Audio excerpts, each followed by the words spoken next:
আমাদের চোখে বাংলাদেশের সেরা নির্বাচন হিসাবে আমরা ঘোষণা করছি। আমি যখন যাচ্ছিলাম রাস্তা দিয়ে, মানুষ জিজ্ঞাসা করছিল বিপিনুরের আসনের কি অবস্থা।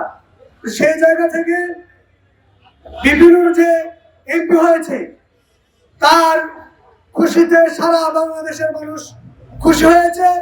সে খুশিকে আমরা সবার কাছে পৌঁছে দেওয়ার জন্য আমরা আনুষ্ঠানিকভাবে আজকে আনন্দ মিছিল করেছি।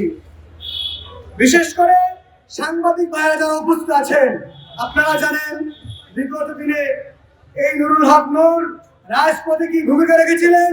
আজকের যে নির্বাচন 24-এর ফেসিবাদীর যে নির্বাচনের পরবর্তী সময়ে আমরা অল্প কিছু সময়ের মধ্যে গণঅভ্যুত্থানের মধ্য দিয়ে একটা সরকার গঠিত হয়েছিল।